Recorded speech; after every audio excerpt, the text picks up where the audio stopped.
Hey everyone, welcome back to the Men Talking Mindfulness show. Hey, it's just John today, and today I'm gonna keep it simple, but at the same time, it's going to be really impactful. Hopefully, value added to you all, and we're going to be talking about stillness, like stillness, the kind of stillness that goes way beyond just sitting still. And I've been thinking a lot about this because in today's world, everything feels so go, go, go. And we're constantly doing and we're moving and we're thinking and and we're scrolling. I mean, freaking scrolling all day long. And um, when we do, or rather, I guess, when do we actually stop? Like, when do we pause? I mean, when was the last time you just sat with yourself? No distractions, no plan, no agenda, just you just sitting. And I think quite often what we do is we confuse stillness with laziness. Like if we're still, then we're being unproductive, or we're not being productive. And honestly, that couldn't be further from the truth. Stillness is honestly, it's one of the most productive things that you can do for yourself. It's the space or the time where you can reset, kind of recharge, and really connect with what matters most.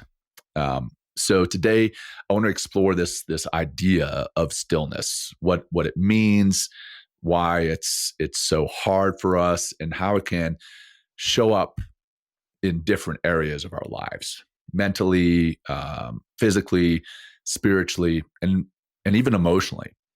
And I will also share some practical ways to embrace that stillness and even implement it, even if you're someone who's like always on the move. All right, sound good? All right, let's get into it. Raw, uncut, and unapologetic. Welcome to Men Talking Mindfulness. All right, that's right. We're going to slow down today because sometimes doing less is exactly what we need more of. So let's start with the big question. What is stillness? What even is stillness? I mean, um, like when I say stillness, what's the first thing that pops into your head? Probably sitting down, being quiet, not moving, right? And sure, that's definitely part of it. But stillness, real stillness, is way more than that. Stillness is about creating space. It's about um, it's about giving your mind, your body, your emotions, your whole self a moment to just pause, and and not just pause like, oh, I'm on a break.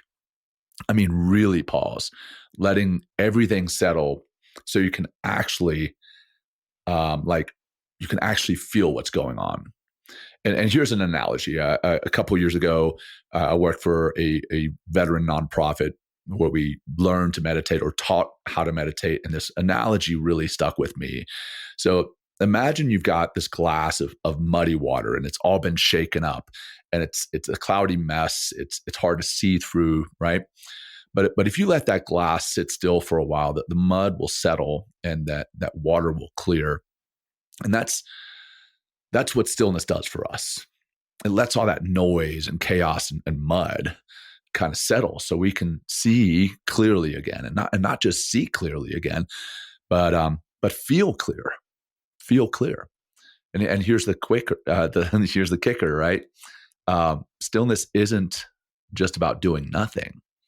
It's not lazy, and it's definitely not unproductive. In fact, it's probably one of the most productive things you can do, because when you're still, you're resetting. You're giving yourself space to think, to process, to connect with what's important. And I'll be honest, it's not easy. It's simple, yes, but it's not easy because when you're still, all that stuff you've been avoiding, like the doubts, the fears, the anxieties, the emotions, it starts to bubble up. And maybe that's a reason that so many of us don't practice stillness is we're afraid of this stillness. We're afraid of what will bubble up. It's easier to stay busy, quite frankly, to keep moving, to keep your mind busy, to keep scrolling than just to stop. But here's the thing, without stillness, we never get that clear glass. We never get that clarity. We never give ourselves the chance to just breathe and figure out what really matters. And honestly, we need that, especially now in this crazy world that we're all living in. So stillness, whether it's physical, mental, emotional, or spiritual, like I mentioned before, is about creating that space. It's about hitting pause so you can reset and recharge and reconnect, right? It's kind of like when your phone starts to operate a little bit slowly. If you shut it down and you shut all the different apps that you have open, when you shut it down and you shut all those apps, that's exactly what we're doing with our body. When you turn that phone back on, it ends up being faster. And that's what we're doing. We want to reset, not just so that we can come back faster, but it's good for us. It's good for our minds. It's good for our bodies. It's, again, good for our emotions. But it also will help us to be more productive in the long run. All right. So that's a quick intro. So I want to break this down even more because, stillness can show up in different ways. And each type of stillness kind of serves this different purpose. So now we know what stillness is, but let's be real, it's not easy, right? Again, I talked about it being simple, but it not being easy.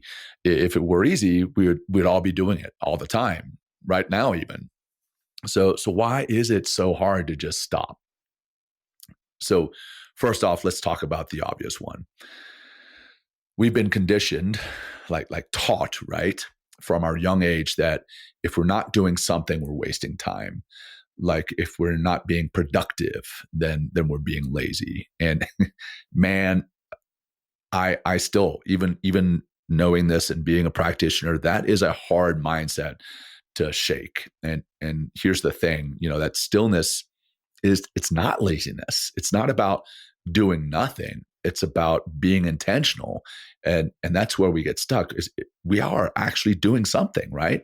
Because when we think, oh, I'm just sitting here not doing anything, we start to feel this guilt. But in fact, we are doing something. We feel I should be working, or I should be running errands, or I should be, I don't know, out there saving the world, right? But by sitting still, we're actually doing something. I mean, heck, that sentence, we are sitting still. That's what we're doing. We're sitting still. It's not that we're doing nothing. And when you're constantly moving, constantly doing, you're not giving yourself any time to recharge. It's like, I don't know, it's like driving a car with an empty gas tank. You're not going anywhere, right? Stillness is where you refuel that car. And the second thing that makes stillness so hard, when you're still, like I mentioned before, all that stuff you've been avoiding, it starts to come up. The doubts, the fears, the what ifs, they all bubble up to the surface. And man, that can be uncomfortable, right? Like who wants to sit with that crap? So instead, we distract ourselves. We scroll through social media. We binge watch Netflix or Yellowstone. Or not knocking Yellowstone. That's one of my favorite shows out there. But we binge watch something. We fill every second with something, anything really, to avoid that discomfort. And again, here's another kicker, right? Avoiding it doesn't make it go away. Believe me, I've tried that in the past. I had a buddy that said when you avoid stuff, you box it up and you put it down in the basement. It's like when it's down in that basement, it's like that basement is a gym. And that stuff, it works out in that gym and actually just gets stronger and comes back stronger and with a vengeance. And it's that much harder to deal with, weeks, months, years later. And it, by avoiding it, it just keeps it it buried, and and that's not healthy, right? Uh, Over and above that avoiding, there's also this idea of that fear of missing out, that FOMO, right? And we're all so scared that if we stop, if we slow down, we're going to miss something. But let me ask you this, right? What's the point of being in everything if you're not really present anyway for any of it? Stillness, it's not about missing out. It's about tuning in. It's about creating that space and that time. So again, you can actually fully, showing up fully for the things that matter most, right? So yeah, stillness, ironically, it is hard. It feels unnatural at first, even. But when you realize that it's not about being lazy and it's not about giving up, it starts to click in your mind. Stillness is where that magic happens. It's where you start to find that clarity, where you recharge, where you connect with yourself. And I'll say this: stillness, it takes practice. It's not something that you master overnight, which sounds freaking hilarious. Hey, you can't just sit still. And it takes practice to just sit still. But remember, it's not just the physical stillness. There's physical, there's mental, there's spiritual, there's emotional. But the more that you do it, the more natural it feels. And honestly, the more you'll start to actually crave that stillness. I mean, I crave it all the time. And I've gotten to the point where I look forward to, as much as I love my family, I love my kids, I do. And one day maybe they'll listen to this episode and they're like, oh my gosh, Dad, you don't love us. I do. I adore them. But sometimes there's that time alone in a car, right? Some of us have commutes. That could be your moment of stillness. Yes, you're driving. Yes, you're keeping your eyes open. You're paying attention to the traffic. But maybe in that stillness, turning off the radio and just breathing, sitting in relative silence, that could be your moment of stillness. So you get to a point where you actually crave it. And I love that. I love driving in silence, which is wild. Anyway, so we've talked about why stillness feels hard. Now let's dig into the different types of stillness, because again, it's not one size fits all. It's not going to be necessarily sitting in the lotus pose, meditating the whole time. Maybe that works for you, maybe not. But maybe it is sitting in quiet in the car. Each type, has its own purpose. Each person has what works for them, and it's one way of showing up in your life, right? So let's talk about the different types of stillness. Stillness, it shows up in your life in a bunch of different ways. Mental, I talked about mentally, physically, spiritually, and even emotionally. And each one serves a different purpose. So let's break it down, right? Let's start with that mental stillness. Because honestly, this is the one that I believe that so many of us struggle with the most. You ever try to sit quietly and your brain just goes like, hey, let's think about everything right now. Like, let's think about all the things, right? It's like suddenly your to-do list, your regrets, that BS comment that you said to some person that you don't even know anymore 5 years ago, it all comes rushing back into your mind. Like, that's when you sit still, that's what happens. Mental stillness, it's not about shutting off those thoughts. Uh, I get asked quite often, hey, I struggle with meditation because I can't clear your mind. Well, good luck with that, right? It's not about clearing your mind. It's not about stopping your thoughts. It's about creating space between your thoughts, like letting the noise settle so you can actually hear yourself think, if you will. For example, like maybe you take 5 minutes to just focus on your breathing, right? Inhale, exhale. That's it. You're paying attention to the physical aspects of your breathing. Maybe you go for a walk and you leave your phone. You're not going on a walk with your phone. You go on a walk, you leave your phone at home, and it's just you and your thoughts. It's not about stopping your brain. It's not about clearing your brain. It's about giving it a chance to reset. So that's that mental stillness. The next one is physical stillness, and this is actually where I typically start, because to me it's actually the easier one. It's not easy, but it's easier. So that physical stillness. I mean, when was the last time you let yourself just be, without fidgeting, without scrolling? I don't know, without checking your email. That physical stillness is about rest, like actual rest, not the kind where you're lying on the couch again with Netflix playing in the background. It's lying down, maybe sitting, closing your eyes if you're able, and then tuning in to your body, tuning into your thoughts, just sitting. And when you're physically still, your nervous system has a chance to chill out. And that's where that recovery happens. Your body gets to heal, to reset, to recharge. So that physical stillness is incredibly important to us. It's good for our body, which is ultimately linked to our brain and ultimately linked to our emotions. So there's all of this stillness kind of builds on one another. All right, so that's the where were we? The physical stillness. All right, so now let's talk about the spiritual stillness, right? This one is a little bit harder to define, because really I believe it looks a little bit different for everyone. For me, it's about how do I say this? For me, it's about feeling connected to something that's bigger than myself. Maybe for you that's God. Maybe for you that's nature, or the universe. Maybe it's just this sense of, I don't know, peace, right? You get when you let go of trying to control everything. That's spiritual stillness, for me. And I don't believe spiritual stillness is about answers. It's about, actually, I believe it's about surrender. It's about trusting that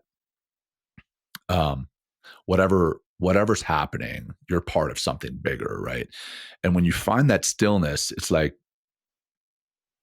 yeah, it's like a deep exhale for your soul. Something that I mean, I don't know, maybe it's wrong or right, but sometimes I think, these little errors that I make that cause anxiety or stress, they cause me a lot of angst, right? And when I take a big picture, in the grand scheme of things, in the grand scheme of all the universe, in the grand scheme of all time, is this little thing really going to matter? Um, and sometimes that really helps, like I said, take that deep exhale for your soul. So that, again, that spiritual stillness, whatever that means to you, it's surrendering. It allows you time and space to surrender and breathe, quite literally, but also breathe for your soul. And then the emotional stillness. That's this one. This one's a big deal. Emotional stillness. It's about letting yourself feel what you're feeling without trying to fix it or run away from it. A lot of us, when we feel sadness, we judge that feeling. We feel anger at ourselves for feeling sadness, or we feel anxiety and then we feel anger at ourselves, or embarrassment for feeling anxiety. Like, again, if you're angry or sad or anxious, that emotional stillness, it means sitting with that emotion and saying, okay, this is here. This is what I'm feeling right now. I don't have to like it, but I'm not going to fight it either, right? The Will, and I know this isn't his quote, but he uses it quite often, is the only way out is through. And how are you supposed to get through something if you don't sit with it, right? Sit with it. You don't have to like it, but you don't have to fight it either. Just be with it. And that's hard, right? Wow, my voice just cracked there. So my voice is a little jacked up right now because I went to the Army-Navy game this past weekend, and we were big time underdogs, and we ended up pulling off a big time victory. And while I was there at the game, I was just yelling and screaming with excitement. And Still don't have my voice back, so excuse that little crack there. So anyway, that not fighting those emotions that come up, that can be hard because we're taught to push emotions away, to kind of distract ourselves and to stay positive. But and there's goodness in that. There's goodness in being an optimist. There's goodness in seeing the still silver lining. But real emotional stillness, it lets you process what you're feeling, so you can actually move through it instead of just shoving it down. So yeah, those are the four types of stillness as far as I'm concerned: mental, physical, spiritual, and emotional. And I'm sure there's other ones, but those are the ones I'm talking about today. And here's the cool part, right? They're all connected. Like when you find mental stillness, it's easier to feel that emotional stillness. And when you're physically still, it opens the door to that spiritual stillness, and it's just kind of all builds on one another. It's all tied together. All right, so now we've covered what stillness looks like. Let's talk about how to actually make it happen, because right, knowing is one thing, but doing, that's where the magic happens. So, what is stillness? We've talked about that, why it's hard, the different ways it shows up in our lives. Again, mentally, physically, spiritually, and emotionally. Now let's get practical, because that's what you're here for, right? You're listening to the show to find out tools to get some value. And it's, again, one thing to know something, but it's another thing to actually to do it. So here are a few ways you can start practicing stillness. And I don't want you to overthink this, right? Stillness isn't about being perfect. I'm a perfectionist. I get wrapped up in that all the time. It's not about being perfect. It's about showing up for yourself, even if it's just for a few minutes. So, first tip: start small, like really small. I think I've told this before on this show before, but the first time I ever tried to meditate intentionally, like a counselor had told me about meditation the day before, and I sat down. Again, being that perfectionist, I was like, you know what? If I'm going to do something, by God, I'm gonna crush this meditation. And I sat down for an hour-long meditation, and I failed miserably. So I tell you that to say, start small. You don't need to block off an hour to meditate, or sit in a dark room chanting the Om. And honestly, that's intimidating for most of us. So start with 1-2 minutes. Set a timer. Sit down. Close your eyes, or don't. You don't even have to close your eyes, and then just breathe. Inhale for 4 seconds. Hold it for 4. Exhale for 4. Hold for 4. That's the old box breath, right? That's it. And if your mind wanders, which it probably will, and you know what? I'm going to back that up. It will. It will. That's okay. That's completely natural. Just notice it and gently bring your focus back to your breath. The goal, again, isn't to have a perfectly still mind. It's to give yourself a little space. Give yourself a little space to settle your mind, just like settling that glass of water, right? That glass of muddy water that I talked about before. Step 2 or trick 2, or whatever you want to call it. Unplug, right? Unplug. And I know this one is tough. We're so used to being connected all the time, but turning off your phone, stepping away from your computer, and just being with yourself, that's powerful. You don't have to do this for hours. Start with 10 minutes. Go outside, sit in your backyard, lie on the couch without a screen, and let your mind and body decompress. All right. Step 3 or tip 3, and here's a bit of a curveball. Sometimes movement helps you get to that stillness. Like if sitting still feels impossible for you right now, try something like a mindful walk. Again, like I mentioned before, leave your phone at home. Walk slowly and pay attention to how you feel. Pay attention to what your feet are feeling on the ground, how the air feels on your skin, or the sounds around you. And this kind of movement can actually calm your nervous system and make it easier to settle into stillness later. So ironically, movement can help you to be still in your brain, in your mind, in your nervous system. So Um, and Will would tell you yoga is another option, right? It's physical, but it also helps to quiet your mind and connect you with your soul, connect you with your breath. All right. um, Step 4, let go of perfection. And here's the thing: stillness, it doesn't have to look a certain way. Like you don't need, again, to sit cross-legged on a cushion with these candles burning. I mean, if that's your thing, if that works for you, great. If it doesn't, that's okay too. So maybe your stillness is, again, sitting in your car for a few minutes. Um, Maybe specifically before you walk into your house, right? You drive home from work, you pull into your driveway, you shut off the car, and you just sit there for a few minutes. Um, Maybe it's lying on the floor and staring at the ceiling. I love doing that. Especially, so I have a treadmill downstairs, and sometimes when I run on the treadmill, I will get off and I'll just lay there. And my wife will be like, "What are you doing? Are you destroyed? It didn't look like you were running that hard." I'm like, "No, I'm just being still. I enjoy it. I just like being still. It's good for the heart, good for the body, the mind, the nervous system, again, right?" And it doesn't have to be pretty, right? It just has to be intentional. Okay, so step 5, check in with yourself. When you're sitting still, ask yourself, what do I need right now? Do I need rest? Do I need quiet?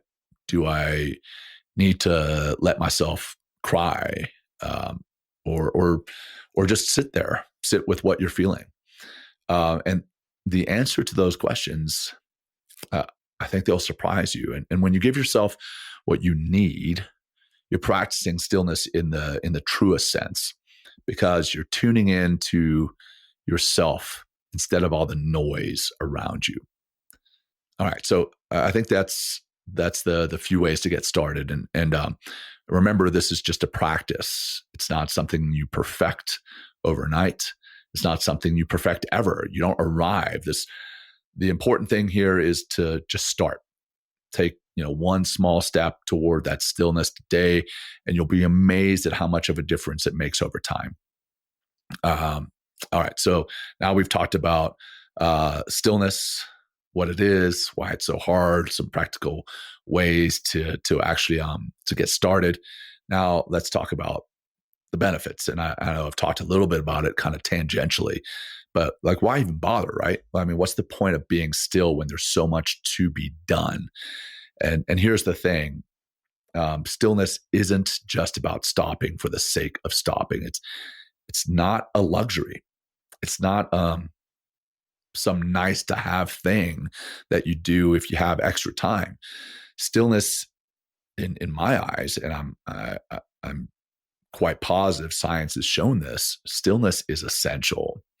It's where that proverbial magic really happens. So let's start with one of the benefits being clarity. When you're constantly on the go, doing, thinking, reacting, you don't give yourself time to see things clearly, to feel things clearly. It's like, I don't know, it's like trying to read a map while you're running, right? Stillness lets you slow down and actually figure out where you are going.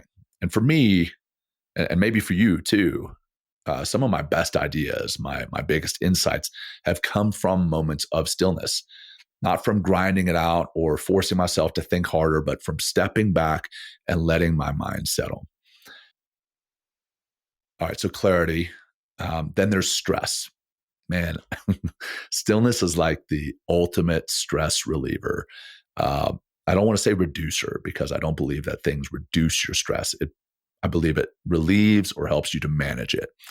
And when you're still, whether it's physical or mental, you're telling yourself, you're telling your nervous system, "Hey, buddy, it's okay to relax. You're safe." This is where your body starts to heal. This is where your mind starts to recover, and your emotions, they start to balance out. It's like hitting that reset button. And honestly, like, right, who doesn't need that reset every now and then? Shoot, I could use one right now. It's Friday afternoon, and I'm ready for the reset of the weekend. So I'm sure you guys have all felt it when you're ready for that reset. All right, so Stillness, it also helps you to connect. And I don't just mean like connecting with other people, although that's definitely a part of it. I mean connecting with yourself. Stillness is where you get to check in with what's really going on inside you, what you're really feeling, what you really need, and what matters really most to you. It's like taking off that armor, dropping that shield, taking off that helmet, that mask, and seeing yourself for who you truly are underneath all this stuff that we carry around, underneath everything that we hide behind. Um, it allows you to connect with who you truly are. So that, think about it, right? How often do we go through life on autopilot, just kind of reacting to whatever's in front of us? Well, that stillness allows you to pull out of that. It's like turning off the noise so you can finally hear your own voice and treat yourself kindly when you are alone in that noise, right? All right, now let's talk about joy. I think stillness opens the door to joy because it takes you out of your head and into the moment when you're still. You're not worried about the past or stressing about the future. You're just here, right here, and that's where joy lives. And don't take my word for it, right? Try it. Spend 5 minutes being still, and you'll notice things you didn't before. The sound of the wind, the way your breath feels, the way your body feels. It's like tuning into a part of your life that you've been missing, right? That you've been too busy to notice. All right. And one more thing I'll say about stillness, and I kind of mentioned this before, but it's not about perfection. You're going to sit still for 5 minutes and suddenly become enlightened. No, not at all. But every moment of stillness you give yourself, that adds up. And it's like making small deposits into a savings account. And over time, those moments create a sense of calm, of clarity, and balance that you can carry with you. So yes, stillness is powerful. It brings that clarity. It helps you to manage stress. It relieves stress. It connects you to yourself, and it creates a space for joy. And it's not something you have to work hard to do. It is about letting go, not about adding more to your plate, right? That's quite often when I ask people or talk to people about meditating or practicing mindfulness, they're like, man, I can't add one more thing to your plate. Well, it's not about adding one more thing to your plate. This is about actually letting go and working this into your day and something that you're already doing. Here's the thing, right? Stillness, man, it's simple, but it's not easy. And it's definitely not something we're used to. I mean, again, think about it. How often do we actually let ourselves just stop? We're always moving, always thinking, always doing, and when we're not, we actually feel guilty. Like if we're not busy, if we're not accomplishing something, then we're not valuable. But here's what I want you to take away from this: stillness is not unproductive. It's not lazy. It's actually one of the best things, one of the most productive things that you can do for yourself, for your family, for your team, for your organization.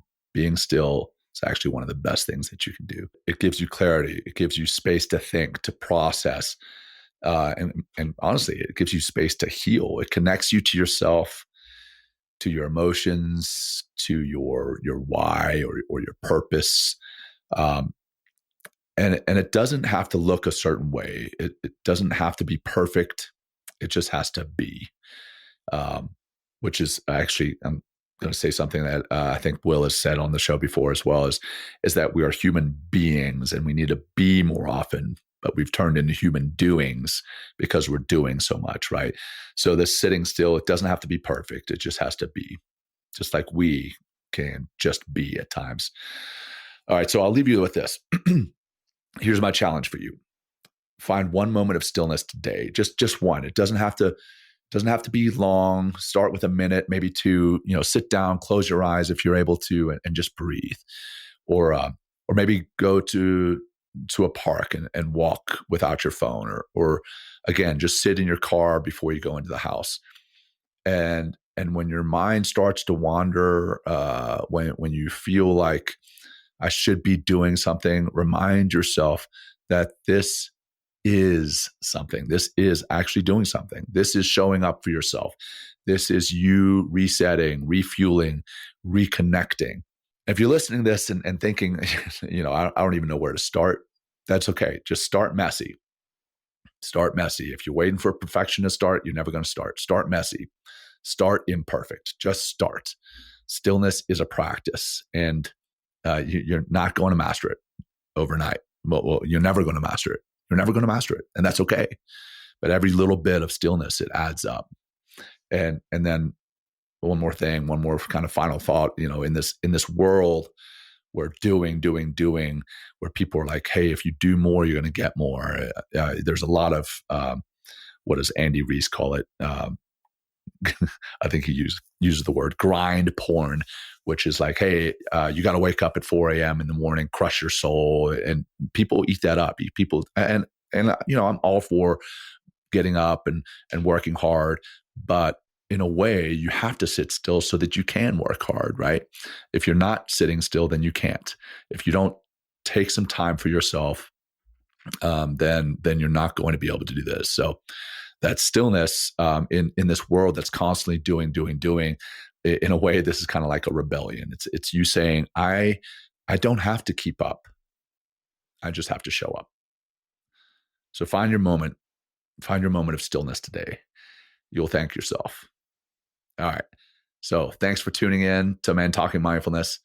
If this resonated with you, please share it with someone who could benefit from it.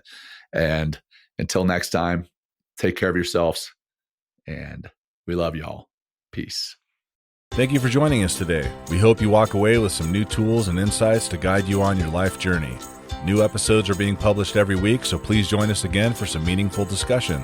For more information, please check out mentalkingmindfulness.com.